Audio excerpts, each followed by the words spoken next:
Hey guys, today we are going to talk about our amazing 48-hour stopover in Iceland. So we recently took a trip to Europe and we found the very best deal on flights was through Iceland Air, and it included an optional stopover in Iceland at no extra cost. After watching this video, we think you'll see why a stopover in Iceland was a fantastic idea. Since this is primarily a running channel, I have to say, Iceland is the perfect place for a summer runcation to escape the heat. You ready? Let's go! Who's ready? I am. Let's go!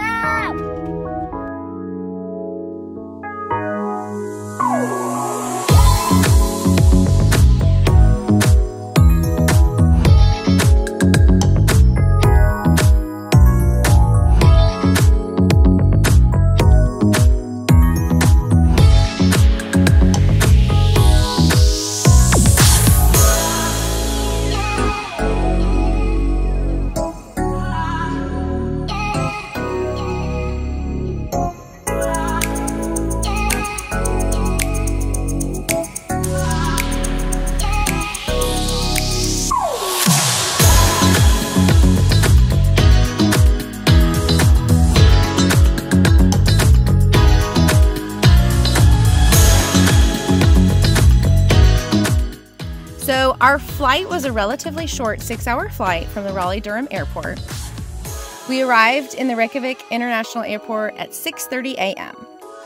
After grabbing our bags, we went through passport control and then took a short bus ride to the car rental place. We rented from Blue Car Rental and we were really happy with their service. They responded promptly to all my emails and we loved the car that we got. They had a contactless pickup using their lockbox code, and I'll put a discount code link in the comments below for you. So we hopped in the car and headed towards the waterfalls. Iceland is called the land of 1,000 waterfalls, and we tried to see as much as we could. But our first stop was actually in Selfoss on the way to grab some snacks. Now, my first pro tip is pack as much food as you can, because not only is food in Iceland very expensive, it is hard to find things picky eaters will like, and you can't read anything because none of it is in English. So definitely pack as much food as you can. After about a 2.5-hour drive from the airport, we arrived at Selfoss. Selfoss is an amazing waterfall. It's been featured in movies and TV shows. It is breathtaking and you can walk behind it, which is an incredible experience. Note, you do have to pay to park here, but the restrooms are free. And a common theme that we discovered in our travels through Iceland and the rest of Europe is you commonly have to pay to park, and you also often have to pay to use the restroom. So anytime you have the option to do so for free, take advantage of it.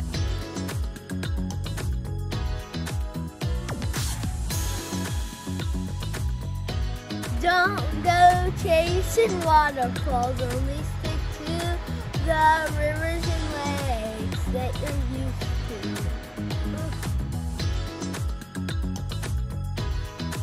So after Selfoss, we then drove about 30 minutes up the road to Skogafoss. Skogafoss is equally as impressive. While you cannot walk behind it, you get to walk up, which gives an incredible view from the top. You also can walk up close to it below. We loved seeing this one. You can park for free, but you do have to pay to use the restroom here. So we climbed the stairs and walked around both the top and the bottom, and both views were just incredible.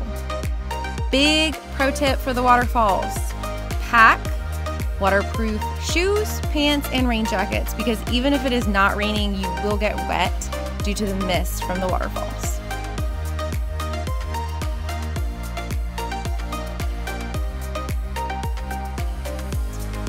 So after checking out those amazing waterfalls, we headed down the road a little bit further to the Black Sand Beach. Definitely make sure to check out the salt columns and the cave around the corner. There is also a cliff with a lighthouse, but we ended up foregoing those because it was rainy and we were all just tired, and we had our 4- and 7-year-old with us who by that point were just pretty exhausted. So we decided to skip those last remaining things and grab some dinner. After that, we drove to our Airbnb, which was in a little village near the Secret Lagoon. And this was great. We had a whole house to ourselves, and there was a playground literally right across the street, and no one else was there. So it was like we had our own personal playground in our front yard. And the kids loved to just have a little unstructured downtime. Now, it did not feel like bedtime because it was still bright light, and this was the oddest thing that even at 11:30, 12 o'clock, it was still light. So if you visit Iceland in the summer, bring eye masks because it stays light. I think sunset is at like midnight, 12:30, and then the sun rises at 3 a.m. Despite being exhausted, I could not resist setting my alarm and getting up to go for a run. I knew this was going to be my only opportunity to run in Iceland, and I just had to take advantage of it. The cooler temps were amazing, and the scenery was gorgeous. So day 2, after my run, we packed up and headed out to the Secret Lagoon. The Secret Lagoon was fantastic. This is the oldest pool in Iceland. It is fed by thermal hot springs, and it was so relaxing. They do a great job there of accommodating for families as well. Kids have free admission. They have floaties available for kids. They also have a family changing area. Tip for this is bring your own towels or be prepared to rent theirs. You also have to shower without your bathing suit on before you enter. They do have free lockers, and the hot water and beautiful surroundings make for a very relaxing few hours. It was the perfect thing for us after spending a full day traveling the day before.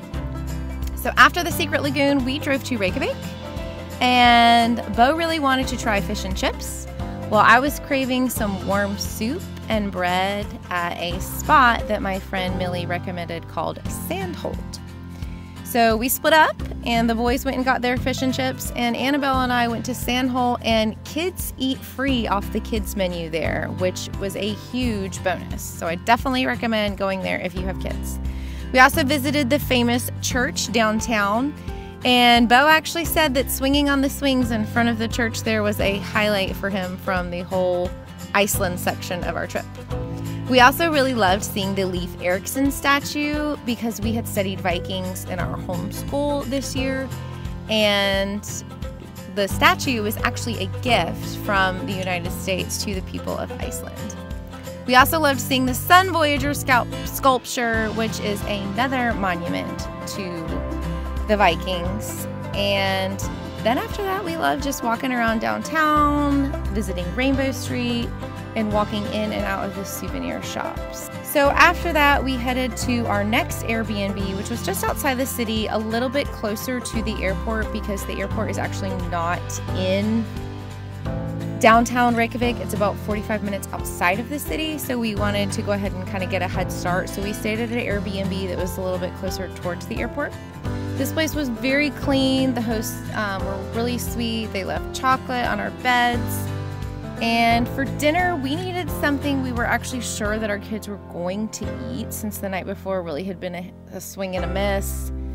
So we went with the always safe Domino's pizza.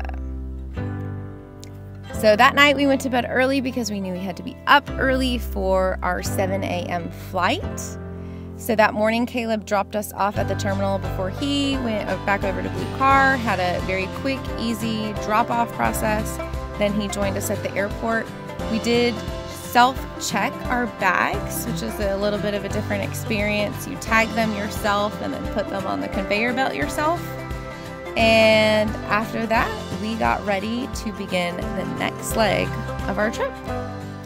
Thanks so much for joining us on our Icelandic adventure. If you enjoyed this video, don't forget to hit like and subscribe. And if you have any questions or comments about doing a layover in Iceland, we would love to hear from you. We'll see you on the next one.